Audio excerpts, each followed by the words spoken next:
Selamat petang, salam sejahtera. Isu hangat petang ini, kalau betul Bersatu mahu jatuhkan Ismail Sabri, memang patut pun beliau dijatuhkan.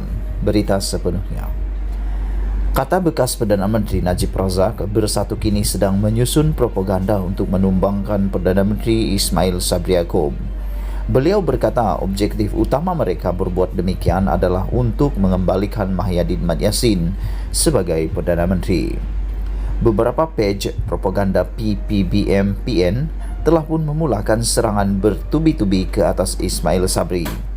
Isu utama yang mereka gunakan sekarang ialah kenaikan harga barang biarpun inflasi sudah mula naik mencanak dan harga sering cecah paras tertinggi sejak era Mahyadin jadi Perdana Menteri lagi, katanya dalam catatan di media sosialnya.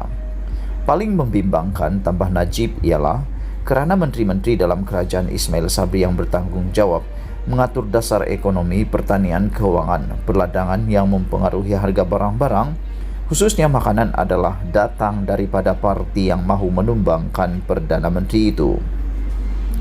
Mereka serang Ismail Sabri berkenaan harga barang naik, tapi sebenarnya mereka juga yang bertanggung jawab atas dasar-dasar yang disebabkan harga naik, barang naik, katanya lagi.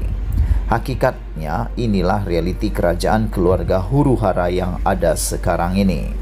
Jangan salahkan menteri-menteri saja sebab mereka dilantik oleh Ismail Sabri sendiri.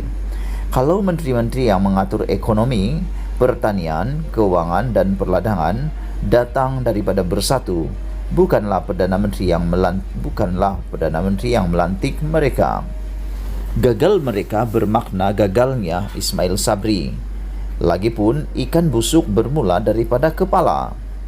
Ini baru salah menyalah tentang kenaikan harga barang.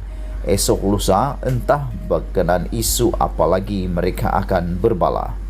Pokoknya kerajaan ini tidak akan aman, malah sentiasa berbalah dan jatuh menjatuh. Dulu UMNO yang menjatuhkan Mahyadin melalui tindakan beberapa ahli parlimennya mengumumkan mereka menarik sokongan terhadap Perdana Menteri. Lalu naik Ismail Sabri, maka tentulah Bersatu pula akan cuba menjatuhkannya. Itulah adatnya. Yang naik melalui cara menjatuhkan orang lain, tidak mustahil ia juga akan dijatuhkan kemudiannya. Walaupun UMNO dan Bersatu sedang bersama-sama membentuk kerajaan di peringkat pusat, mereka ini sebetulnya langsung tiada keikhlasan antara satu sama lain. Ismail Sabri tidak percaya dengan sebahagian ahli parlimen UMNO dan mereka daripada Bersatu. Sebab itu langkah paling awal dilakukannya sebagai Perdana Menteri ialah mencari PH untuk mewujudkan MOU dengan mereka yang tujuan asasnya ialah menjaga jawatannya. Walaupun tujuan MOU itu agar PH kekal menyokong dan tidak menjatuhkannya, ketakutan sebenar Ismail Sabri ialah kepada kelompok tertentu dalam UMNO dan juga Bersatu. Sepatutnya beliau tiada kebimbangan sama sekali kepada mereka yang sedang bersamanya dalam kerajaan serta dalam masa yang sama diberikannya pelbagai jawatan. Begitupun jika benar gerakan mahu menjatuhkan Ismail Sabri itu sedang disusun dan berjalan, ia sebetulnya memang patut pun dilakukan. Tetapi bukanlah dengan tujuan untuk mengembalikan semula Mahyadin sebagai Perdana Menteri, tetapi lebih kerana Ismail Sabri sendiri terbukti telah gagal dan tidak berbuat apa-apa dalam tempo 100 hari yang baru dilepasinya pada 28 November lalu.